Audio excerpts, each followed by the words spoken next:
할렐루야. 하나님께서 우리에게 은혜 베푸시기를 소망합니다. 저를 아십니까? 아신다고 하시는 분도 있네요. 감사드립니다. 한 사람을 알기 위해서는요, 그 사람의 성격을 알아야 됩니다. 그리고 그 사람의 능력을 알아야 됩니다. 그러면 그제서야 우리는 그 사람을 안다라고 표현합니다. 저와 여러분이 식사를 한 적은 없습니다. 물론 있을 수도 있지만, 제가 모르는 분과 식사했을 수도 있겠지만, 저랑 같이 식사도 하고 대화를 나누다 보면 제 성격이 어떤지 알게 될 것입니다.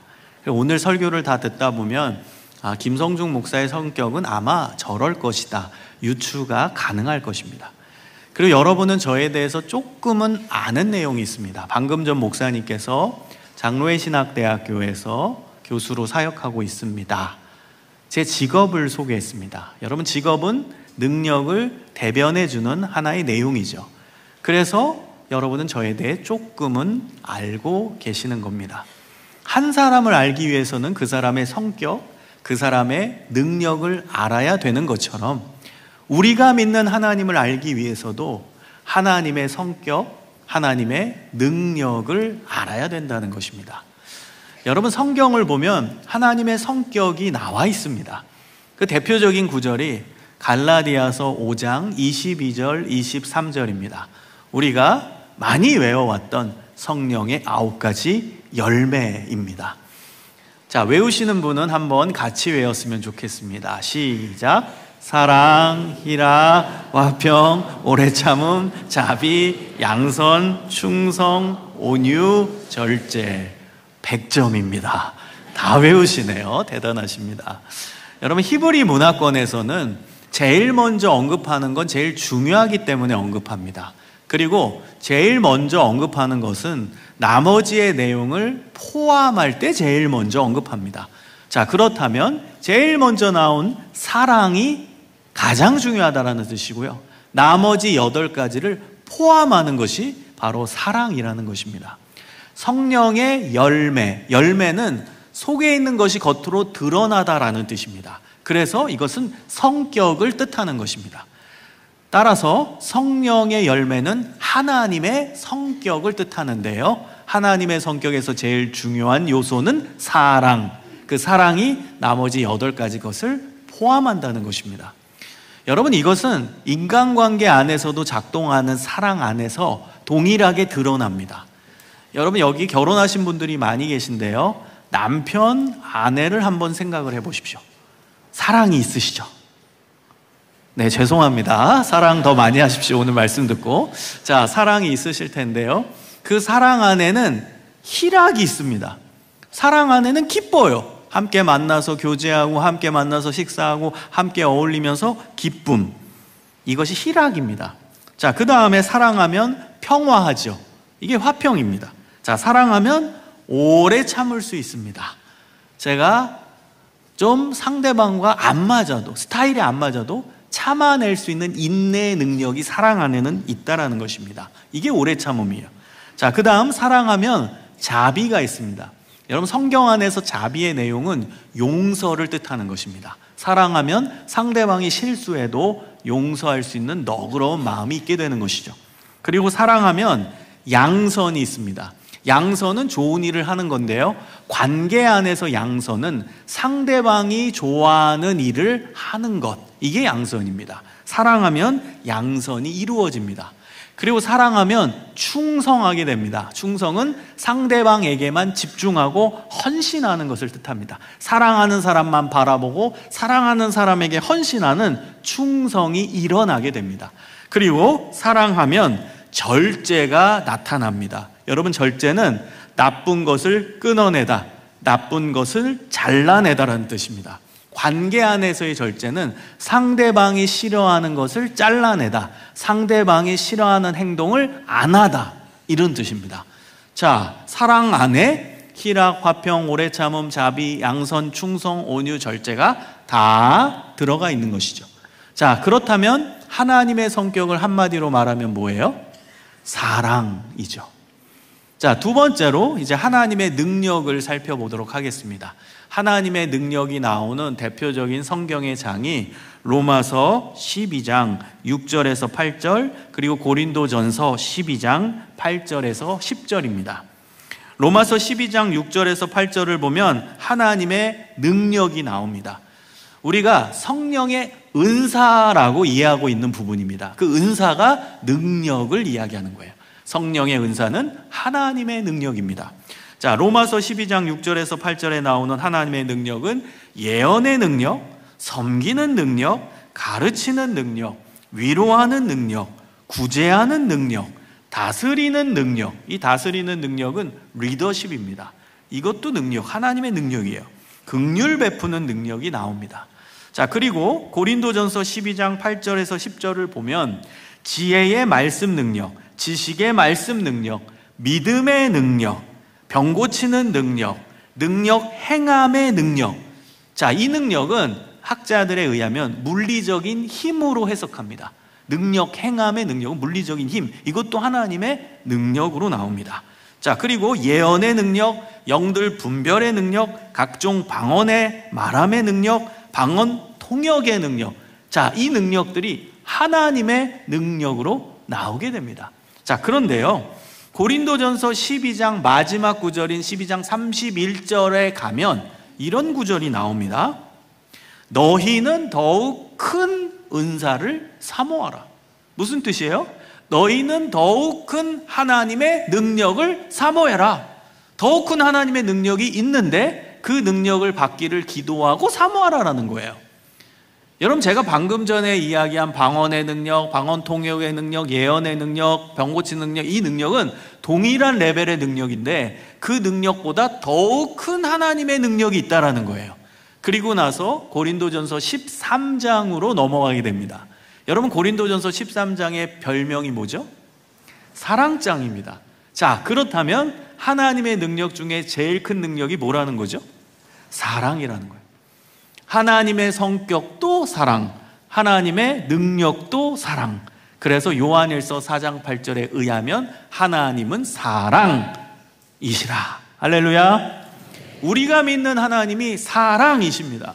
사랑 그 자체, 사랑의 본체, 사랑의 원천, 사랑 그 자체라는 거예요. 너무나도 중요하죠. 우리가 믿는 하나님을 우리가 알아야 되는데 그 하나님은 사랑의 원천, 사랑 그 자체이신 분입니다. 여러분, 우리 문화권, 우리 말에서는 사랑이라는 단어가 하나밖에 없지만 헬라 문화권에서는 사랑이라는 단어가 4가지 정도 쓰여집니다.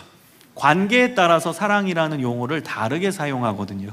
첫 번째는 남자와 여자 사이에 작동하는 이성 간의 사랑, 그 사랑을 뜻할 때 쓰는 헬라어 단어는 에로스입니다. 자, 두 번째는 남자와 남자, 여자 사이에 작동하는 우정적 사랑을 뜻할 때 필리아라는 단어를 씁니다. 자, 세 번째는 부모님이 자녀를 사랑할 때 그 관계에서 작동하는 사랑을 뜻할 때 쓰는 용어는 스토르게라는 단어입니다.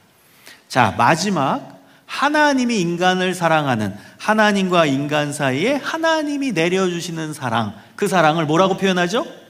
아가페입니다. 여러분, 1, 2, 3번의 사랑과 마지막 4번의 사랑의 차이가 뭘까요?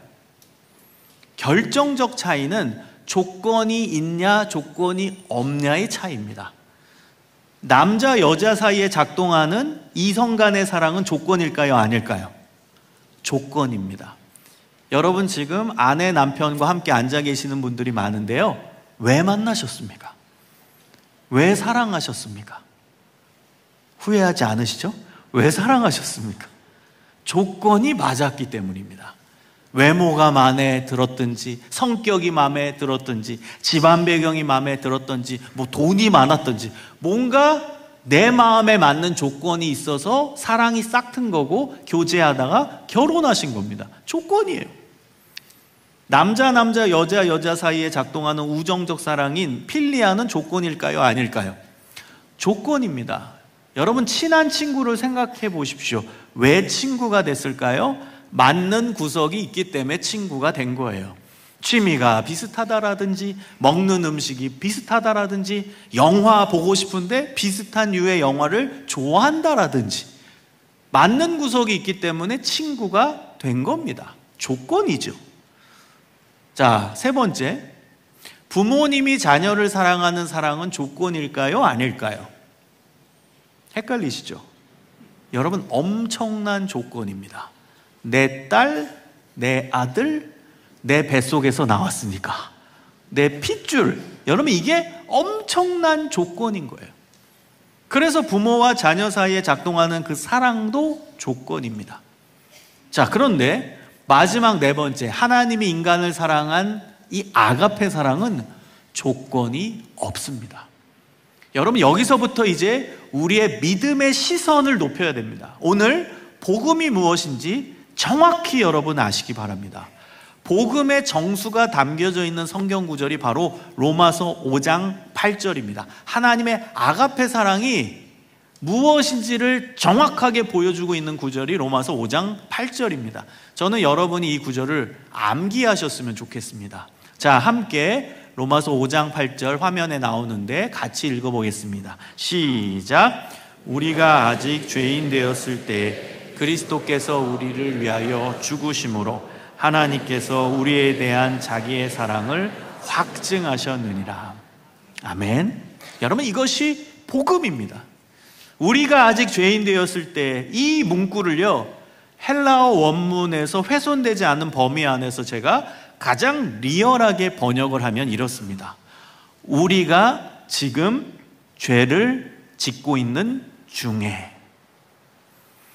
여러분, 더 강력하게 와닿기 위해서 그 우리의 여러분의 이름을 넣으십시오. 김성중이 지금 죄를 짓고 있는 중에. 리얼하게 와닿죠. 여러분이 지금 기도할 때가 아닙니다. 여러분이 지금 말씀 읽을 때가 아니에요. 헌금할 때가 아닙니다. 예배 간절히 드릴 때가 아니라 죄를 짓고 있는 중이에요. 여러분, 성경에서 하나님께서 제일 미워하시는 게 뭐죠? 죄입니다. 그런데 우리가 지금 죄를 짓고 있어요. 그럼 우리는 하나님의 벌을 받을 수밖에 없습니다. 인간 사회도 정의라는 게 있어요. 그래서 죄 지은 자는 벌을 받습니다. 도둑질한 사람은 교도소 보냅니다.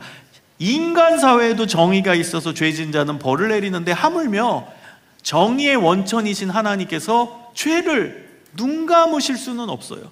죄가 있으면 반드시 벌을 내려야만 합니다. 이게 정의입니다. 근데 하나님의 벌은 무섭습니다. 로마서 6장 23절에 보면 죄의 싹은 사망이요, 죄의 결과는 죽음이라는 거예요. 죄의 값을 치르려면 사망이 필요하다라는 거예요. 우리가 그 벌을 받아야만 한다라는 거예요. 여러분, 근데요, 하나님은 우리 인간을 사랑하셨어요.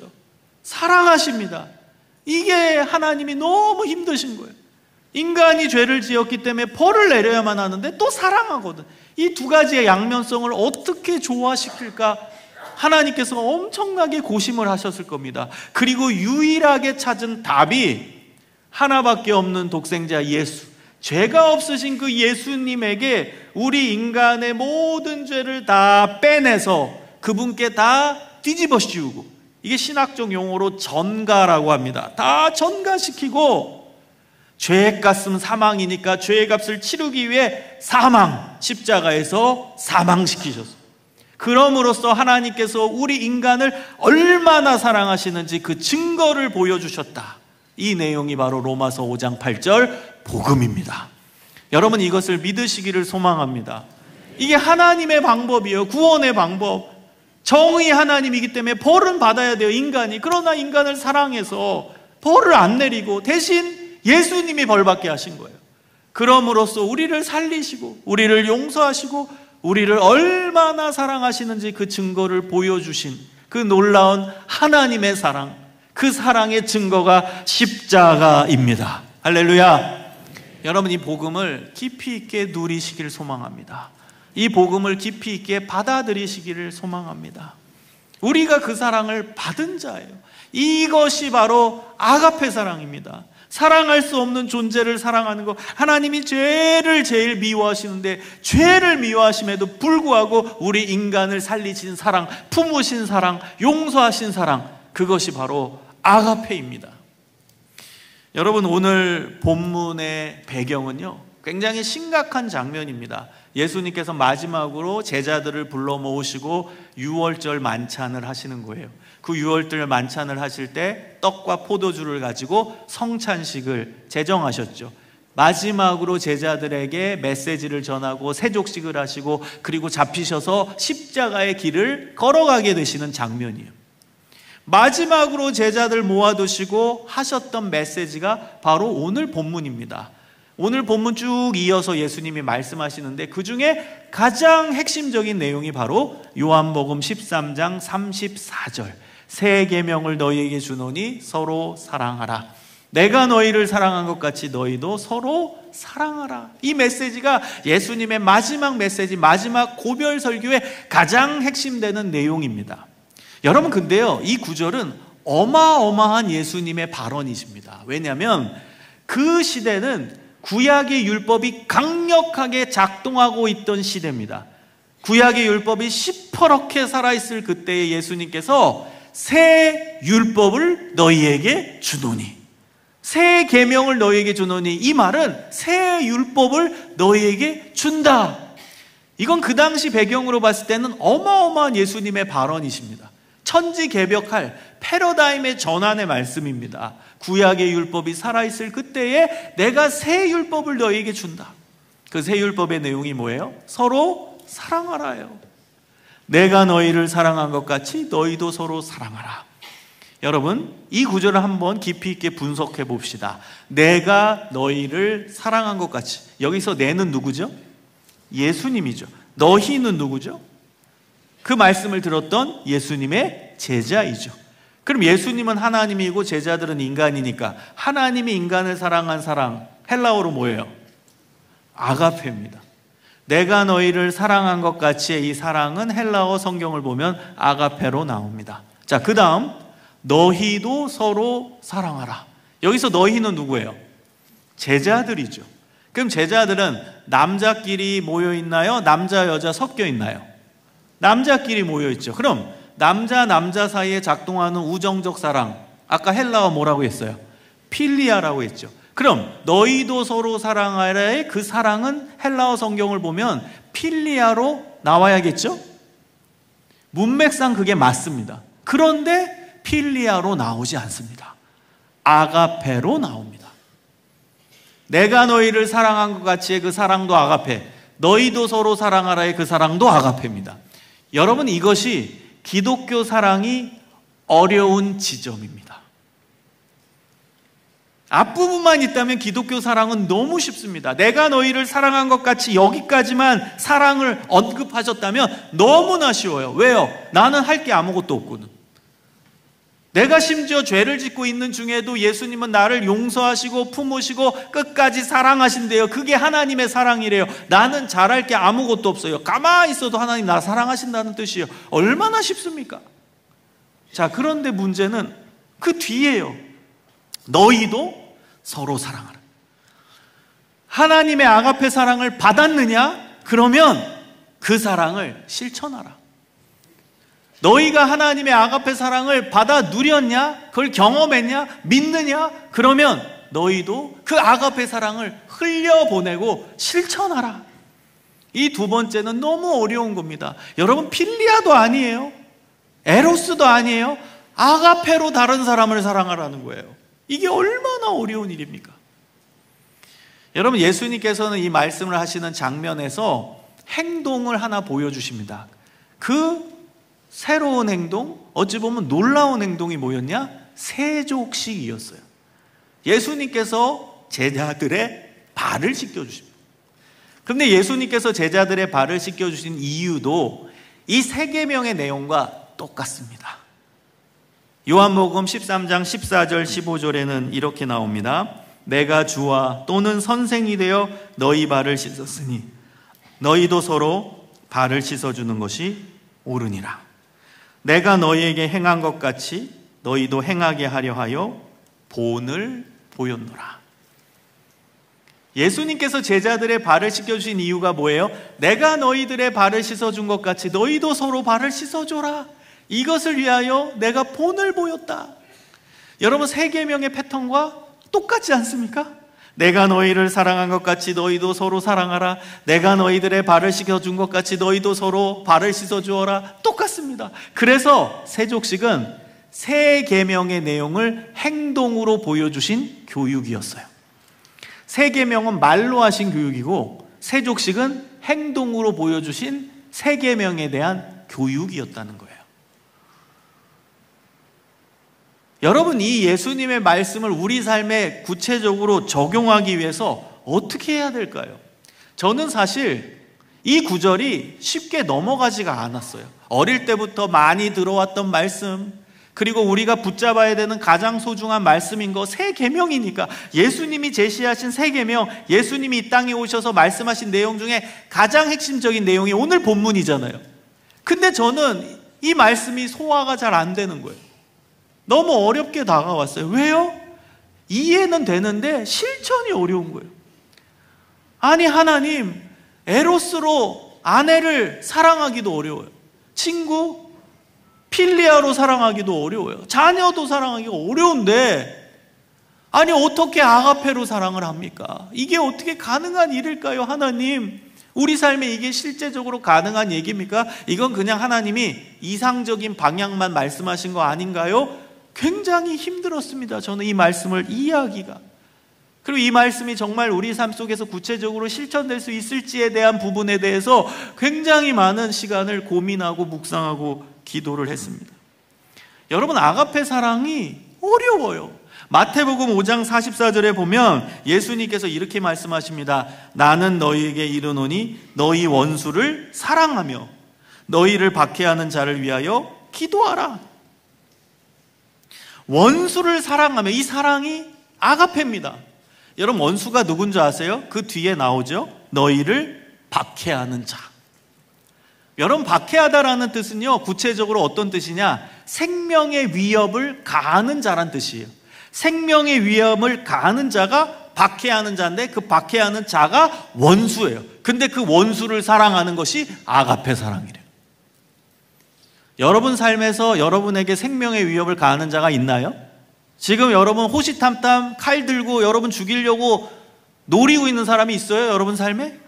없잖아요. 여러분 삶에 싫어하는 사람은 있을지언정 그 정도의 인간은 여러분 주변에 없겠죠. 그런데 성경에서 말하는 아가페 사랑은 여러분에게 생명의 위협을 가하는 그 사람을 사랑하는 게 아가페 사랑이래요. 얼마나 어렵습니까? 직장 상사도 사랑하기 어려운데, 여러분 내일 월요일 회사 갈 때 생각이 나죠. 그 보기 싫은 직장 상사, 그런 사람도 사랑해야 된다. 그 정도가 아니라니까요. 나에게 생명의 위협을 가하는 자를 사랑하는 게 아가페라니까요. 이게 어떻게 가능할까요? 하나님, 이 아가페 사랑 정말 실천할 수 있는 것일까요? 묵상하고 기도하고 고민하다가 하나님께서 너무나 감사하게 저에게 답을 주셨습니다. 여러분, 한번 오늘 본문의 말씀을 조금만 더 천천히 한 번 더 34절을 읽어봤으면 좋겠습니다. 한번 띄워주시고요. 34절을 천천히 한번 읽어보세요. 하나님이 저에게 주신 답은 이 구절 안에 있었어요. 이 구절에 어떤 문구가 제 눈에 아주 큼지막하게 딱 다가오는 거예요. 그래서 저는 이게 하나님이 저에게 주신 답으로 받아들인 겁니다. 자, 함께 천천히 읽어보겠습니다. 시작.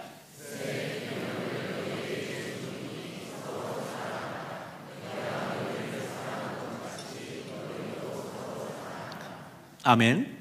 이 구절 속에서 눈에 제가 크게 다가왔던 구문이 뭐였냐? 내가 너희를 사랑한 것 같이. 여기까지였어요. 이게 하나님이 저에게 주신 답이에요. 아가페 사랑을 실천할 수 있는 유일한 답으로 하나님이 저에게 깨닫게 하셨어요. 여러분, 하나님의 아가페 사랑을 지금 받아 누려야 된다는 거예요. 내가 너희를 사랑한 것 같이가 지금 내 삶에, 내 현존에 강력하게 작동해야 지금 나는 다른 사람을 아가페 사랑으로 사랑할 수 있는 겁니다. 아가페 사랑은요, 여러분 쥐어짜는 사랑이 아니에요. 내 의지 가지고 쥐어짜는 사랑이 아닙니다. 여러분 만약에 내일 회사에서 정말 보기 싫은 사람이 있을 수 있죠? 그 사람 만나기 전에 의지 갖고 한번 결단해 보십시오. 내가 사랑해야지, 사랑해야지, 사랑해야지, 절대로 화내지 말지, 사랑해야지, 사랑해야지. 그 사람 얼굴만 보십시오. 얼굴 보는 순간 바로 또 올라옵니다. 사랑은커녕. 여러분 아가페 사랑은 쥐어짜는 게 아닙니다. 의지 갖고 되지 않습니다. 그 아가페 사랑은요, 하나님의 사랑이 내 안에 강력하게 역사할 때 그 사랑이 흘러 넘쳐서 자연스럽게 실천이 되어지고 자연스럽게 그 사람 마음에 흘러가게 되는 겁니다. 여러분 비유로 들면 여기 컵이 있죠. 여기 물이 담겨 있습니다. 이 물잔에 물을 계속 따라 보십시오. 그러면 물잔에 물이 넘칩니다. 넘쳐서 흘러가게 됩니다. 이게 아가페입니다. 여러분 물이 조금 있는데 그거 옆 사람한테 나눠줘야지 얼마나 힘든데요 그게. 그거 아까워가지고 못 나눠줍니다. 힘듭니다. 내 것도 없는데. 근데 물이 쭉 컵에 채워지고 계속 채워져서 결국 흘러 넘칠 때 옆 사람에게 흘러가게 되는 거예요. 아가페 사랑은 그렇게 실천되어지는 겁니다. 내 의지 갖고 쥐어짜는 게 아니라 하나님의 아가페 사랑이 가득 채워질 때 그게 흘러서 옆 사람에게 전달이 되는 것입니다. 여러분 그렇기 때문에 하나님의 아가페 사랑을 받는 자리에 지금 있으시기를 소망합니다. 하나님의 아가페 사랑을 받는 예배의 자리, 기도의 자리, 말씀의 자리, 봉사의 자리 계속 있으셔야 돼요. 여러분 신앙생활은 현재형이 되어야 돼요.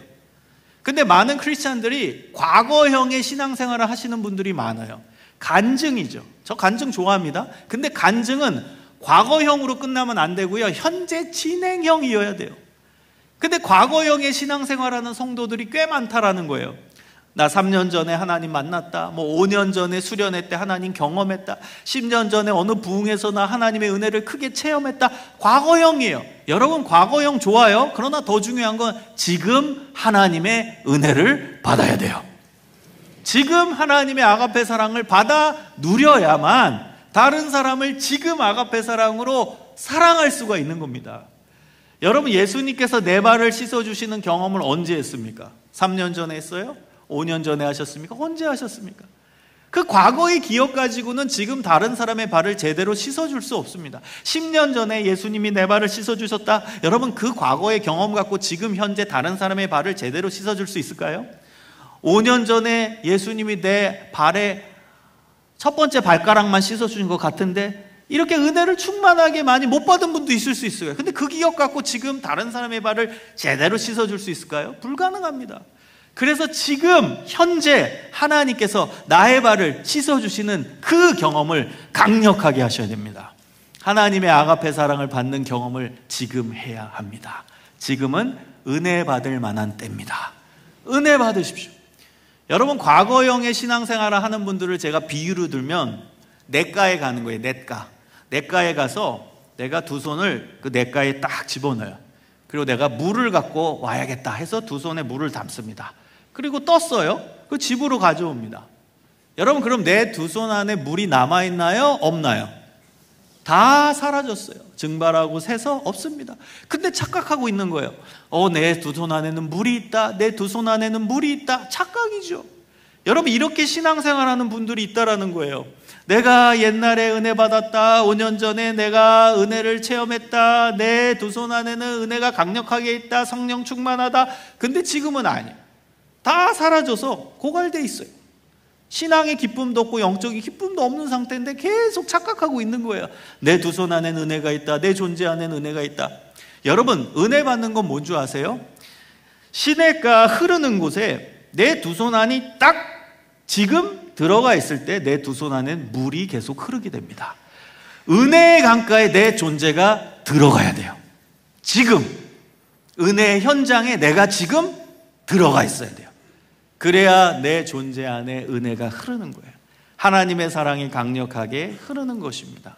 여러분 매 순간 하나님을 찾으시고 예배를 소중히 여기시고 기도와 말씀으로 하나님과 교제하시면서 하나님의 아가페 사랑을 받아 누리시기를 간절히 축원합니다. 여러분, 그때 변화가 일어나는 거예요. 저는 다음 세대 사역을 많이 합니다. 성인 사역도 많이 하지만 우리 특히 청소년 사역을 오랫동안 했어요. 제가 전국 연합 청소년 수련회 인도한 지가 25년 정도 됐는데요.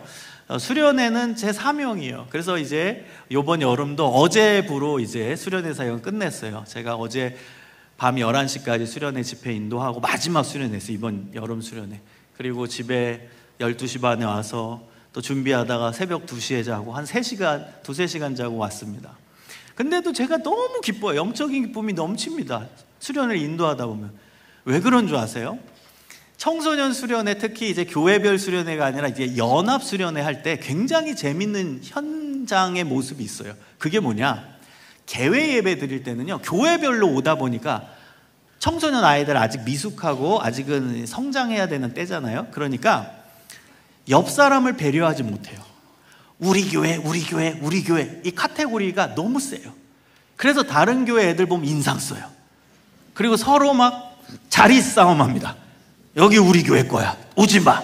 그래서 좀 인상 좀 안 좋은 애들이 앞에 서가지고 막 째려보고 옆에 교회 애들 이러면서 서로 알력 싸움을 합니다. 이게 개회 예배 때 모습이야. 다 보여요. 앞에서 설교하다 보면 딱 인상 쓰고 옆에 애들이랑 막 이러고 째려보고 있고 막 이런 분위기입니다.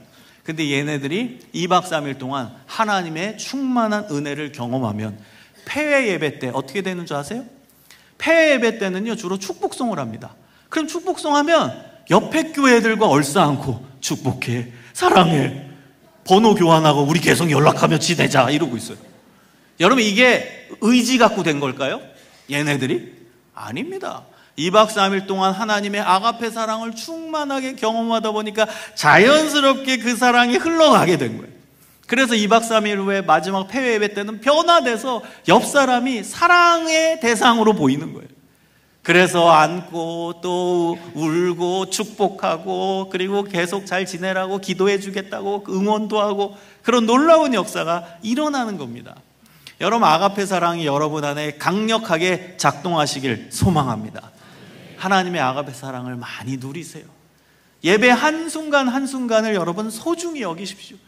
그냥 왔다 그냥 가면 안 됩니다. 와서 하나님의 아가페 사랑을 충만하게 여러분 경험하셔야 돼요. 그 사랑 가지고 살아가는 거예요. 그 사랑 가지고 흘려보내며 하나님의 자녀답게 살아가는 것입니다. 여러분, 그리고 하나님의 아가페 사랑을 실천하기 위한 전제가 하나 있습니다. 그 전제가 뭐냐? 마태복음 22장 39절에 나옵니다. 마태복음 22장 39절에 보면 내 이웃을 내 자신같이 사랑하라. 예수님께서 큰 두 계명, 가장 큰 두 계명을 말씀하십니다. 첫 번째는 하나님 사랑, 두 번째는 이웃 사랑이죠. 근데 이웃 사랑에 대해 언급하실 때 이렇게 말씀하세요. 내 이웃을 내 자신같이 사랑하라. 그럼 여러분, 이 구절을 한번 분석해 봅시다. 이 구절의 사랑도 아가페거든요. 그럼 내 이웃을 내 자신같이 사랑하라고 말씀하셨다면 내 이웃을 사랑하는 게 먼저입니까? 나 자신을 사랑하는 게 먼저입니까? 나 자신을 사랑하는 게 먼저입니다. 나 자신을 아가페 사랑으로 사랑하고 그리고 나서 그 사랑을 기준으로 해서 이웃을 아가페 사랑으로 사랑하라는 거예요. 그래서 여러분, 하나님의 아가페 사랑을 많이 받아 누렸다면 나타나는 현상은 나 자신을 아가페로 사랑해야 돼요. 여러분, 근데 우리가 이 세상 속에 살면서 또 이 치열한 경쟁주의 사회 속에 살면서 자기 자신을 아가페 사랑으로 사랑하지 못하는 성도들이 너무 많아요. 나는 왜 이렇게 부족할까? 나는 왜 이렇게 없을까? 우리 집은 왜 이렇게 돈이 없을까? 왜 이렇게 나는 능력이 없을까? 나는 이제 10년 후에 어떻게 살까? 막막하네. 내가 뭐 해 먹고 살까? 우리 청년들은 어느 회사에 취업할까? 왜 이렇게 나는 되는 일이 없을까? 할 수 있는 게 없을까? 열등감이 뿌리 깊게 작동하고 상처의 쓴뿌리에 너무나 자기 자신을 힘들게 하는 성도들이 많다라는 거예요. 여러분, 물론 우리의 책임은 아니에요. 이 시대가 그렇게 만든 거고 사회가 우리를 그렇게 바라보고 다른 사람이 우리를 비교하면서 그렇게 바라보면서 우리는 병들어 있는 거예요. 여러분 자신을 아가페 사랑으로 사랑하시길 소망합니다. 사회가 여러분을 바라보는 관점으로, 다른 사람이 나를 바라보는 관점으로 바라보지 마시고 하나님이 여러분을 바라보시는 관점으로 자기 자신을 바라보시길 소망합니다. 여러분, 하나님은 우리를 어떻게 보시냐? 베드로전서 2장 9절에 보면은 이렇게 나옵니다. 그러나 너희는 택하신 족속이요 왕같은 제사장들이요 거룩한 나라요 그의 소유가 된 백성이니. 여러분, 여기까지 읽겠습니다. 하나님이 우리를 바라보시는 관점이라는 거예요. 너희는 택하신 족속이다. 여러분, 족속이라는 단어가 핏줄이라는 뜻이에요. 어린 시절에 저희 아버지는 저에 대해서 이렇게 말씀하세요. 너는 내 핏줄이다. 무슨 뜻이죠? 부모와 자녀의 관계, 가족 관계라는 뜻이죠. 그래서 우리가 하나님을 향해서 하나님 아버지라고 표현하죠. 여러분, 우리가 하나님을 아버지로 모시는 사람들이에요. 우린 하나님의 자녀예요. 이거 놀라운 거 아닙니까, 여러분? 여러분, 한 분 한 분은 하나님의 딸, 하나님의 아들이 얼마나 놀라운 선포이십니까? 하나님이 우리를 바라보시는 관점이라는 거예요. 그 다음에 성경시대 가장 존귀했던 두 존재가 왕이고 제사장입니다. 왕은 정치적 지도자고 제사장은 종교적 지도자인데 우리 한 명 한 명이 바로 왕 같은 제사장, 가장 존귀한 존재라는 거예요. 얼마나 감사합니까? 그리고 세 번째, 이게 저는 제일 기가 막혀요. 거룩한 나라랍니다. 나라. 여러분, 이 단어가 이제 나라, 국가를 뜻하는 단어예요. 국가. 물론 이 국가의 개념을 신학적으로는 하나님의 임재, 하나님의 통치로 해석을 많이 하는데 저는 액면 그대로 그 국가, 우리가 아는 대한민국, 미국, 일본, 이 국가의 개념으로 이해하고 싶어요. 여러분, 국가라는 건 엄청나게 큰 거대 담론입니다. 미국, 일본, 대한민국 거대한 담론이 바로 개념이 국가잖아요. 근데 하나님은 여러분 한 명 한 명 한 명을 국가, 나라로 보신다는 거예요. 신나지 않아요? 이 나라, 장나라, 오나라, 최나라, 여러분 한 명 한 명이 나라랍니다. 나라. 나같이 작은 존재가 하나님이 보시기엔 국가, 나라로 봐주신다. 얼마나 기가 막힙니까? 얼마나 감사한 일입니까? 그리고 우리는 하나님의 소유가 된 백성이래요. 여러분, 이것을 그림으로 표현하면 머릿속으로 여러분 한번 그려보세요. 예수님이 흰 옷 입고 두 팔 벌려 있어요. 그리고 우리는 예수님께 막 뛰어가요. 그리고 예수님 품 안에 꼭 안기는 거예요. 그럼 예수님이 두 팔을 우리 쪽을 향해서 안아주시는 거예요. 이게 바로 하나님의 소유가 된 백성이라는 뜻. 이걸 제가 그림으로 표현한 거예요. 우리는 하나님의 그 사랑의 품 안에 있는 존재라는 거예요. 너희는 택하신 족속이요 왕같은 제사장이요 거룩한 나라요 그의 소유가 된 백성이다. 하나님이 나를 바라보시는 관점으로 나 자신을 사랑하고 나 자신을 용서하고 품을 수 있는 아가페 사랑의 사람들이 되시기를 소망합니다. 그 사람만이 다른 사람을 아가페 사랑으로 사랑할 수 있어요.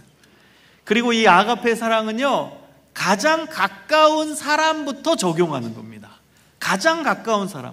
여러분, 오늘 본문 요한복음 13장 34절에 보면 내가 너희를 사랑한 것 같이 너희도 서로 사랑하라. 이 말씀을 들었던 1차적 대상은 예수님의 제자입니다. 그래서 여기서 너희도는 예수님의 제자를 의미합니다. 그래서 예수님이 사랑하라고 하신 그 대상은 제자끼리예요. 1차적으로 너희도 서로 사랑하라. 제자들끼리 서로 사랑하라, 이거예요. 여러분, 그래서 아가페 사랑은요, 가까운 사람부터 시작이에요. 예수 믿는 가족들, 예수 믿는 우리 더 사랑의 교회 식구들부터 적용이 되는 거예요. 여기서 사랑이 흘러 동심원 구조로 넓혀져서 맨 마지막에는 마태복음 5장 44절에 나온 원수까지 사랑하는 거예요. 한 방의 원수는 안 돼요. 여러분, 가까운 사람부터 사랑하는 거예요. 우리 교회 식구들부터 사랑하는 겁니다. 여러분, 우리 교회 식구들은요, 식구, 밥 같이 먹는 사람이죠. 식구를 다른 말로 하면 가족이죠. 가족입니다. 근데 이것은 제 말이 아니고요, 예수님이 말씀하신 겁니다. 마가복음 3장 35절을 보겠습니다. 마가복음 3장 35절에 보면 예수님께서 가족이 어떤 곳인지, 가족이 누구인지에 대한 정의가 나와 있습니다. 누구든지 하나님의 뜻대로 행하는 자가 내 형제요, 자매요, 어머니, 내 친가족이니라, 이 뜻이에요. 여러분, 이 구절을 잘 해석하기 위해 필요한 구절이 요한복음 6장 29절입니다. 요한복음 6장 29절에는 이렇게 나옵니다. 예수께서 대답하여 이르시되 하나님께서 보내신 이를 믿는 것이 하나님의 일이니라. 여러분, 하나님이 보내신 이는 누구죠? 예수님이죠. 예수님을 믿는 것이 하나님의 일이다. 그래서 요한복음 6장 29절과 마가복음 3장 35절의 말씀을 합치면 이런 해석이 나옵니다. 누구든지 하나님의 뜻대로 행하는 일은 예수님을 믿는 것인데, 예수님을 믿는 자가 내 형제요, 자매요, 어머니, 내 친가족이니라. 할렐루야. 누가 내 친가족이라고요? 예수 믿는 자가 내 친가족이에요. 그렇다면 옆에 있는 분들이 내 친가족, 더 사랑의 교회에서 출석하는 우리 성도들 모두가 다 나의 친가족이 되는 거예요. 그래서 더 사랑의 교회를 다른 말로 하면 더 사랑의 가족이 되는 거예요. 여러분이 가족이에요. 여러분, 이걸 상징적 개념으로 보시면 안 돼요. 예수님은 실제적 개념으로 가족 개념을 말씀하신 거예요. 여기가 친가족이에요. 여러분, 교회와 천국의 관계를 정확히 아셔야 돼요. 교회와 천국의 관계. 이 땅에서는요, 우리가 결혼을 하죠. 결혼을 해서 카테고리가 되는 거예요. 김집사님 가정, 오건사님 가정, 최목사님 가정, 카테고리가 돼요. 결혼을 하다 보니까. 그런데요, 천국에 가잖아요. 그럼 혈연의 카테고리가 다 풀립니다. 그래서 예수님 중심으로 모두가 한 가족이 되는 사회가 천국이에요. 한 가족이에요. 천국은 모두가 한 가족이 돼요. 그래서 예수님도 이런 말씀을 하십니다. 천국에는 시집도 가지 않고 장가도 가지 않고 하늘의 천사와 같으니라. 시집 장가 갈 필요가 없어요. 왜? 예수님 중심으로 모두가 한 가족이니까. 자, 그런데 더 중요한 점이 있습니다. 교회도 똑같습니다. 여러분, 교회와 천국의 정의는 똑같아요. 예수님 중심으로 모두가 한 가족이 되는 사회, 교회, 천국, 똑같은 정의입니다. 여러분, 교회와 천국의 관계를 이제 그 연관성 속에서 교회를 정의 내리면 이렇습니다. 교회는 천국의 모형이다. 자, 이것을 다른 말로 하면 교회는 천국의 모델 하우스다. 여러분, 여기 광교에도 아파트가 많잖아요. 그럼 아파트가 새로 지을 때 모델 하우스를 먼저 만듭니다. 그럼 모델 하우스에 방문하면 아파트 평수가 어떻게 되는지, 방 구조가 어떻게 되는지 다 확인할 수 있죠. 그런데 진짜는 모델하우스가 아니라 아파트입니다. 아파트가 들어설 때는 모델하우스를 다 부십니다. 왜? 역할을 다 했기 때문입니다. 여러분, 교회와 천국의 관계가 마치 이와 같아요. 교회가 모델하우스고 천국이 아파트인 거예요. 여러분, 그래서 교회는 어떤 곳인 줄 아세요? 천국의 모습을 미리 맛보는 곳이에요. 교회는 어떤 곳이에요? 천국 생활을 미리 연습하는 곳이에요. 그래서 우리 천국 가면은 성도 간에 사랑이 가득하고 교제가 일어나고 어린 양 대신 예수님께 경배와 찬양 돌리는 곳이 천국이에요. 우리 교회에서 지금 하고 있잖아요. 성도들 간에 사랑하고 교제 나누고 어린 양 대신 예수님께 예배 드리고 있잖아요. 천국 생활을 지금 미리 연습하고 있는 거예요. 여러분, 그래서요, 우리 모두는 다 가족입니다. 하나님 나라의 가족. 진짜 그 친가족 개념입니다. 너무나 여러분, 옆 사람이 이제 소중하지 않아요? 바라보고 싶지 않나요? 한 번쯤? 이제? 싫으세요? 아직도?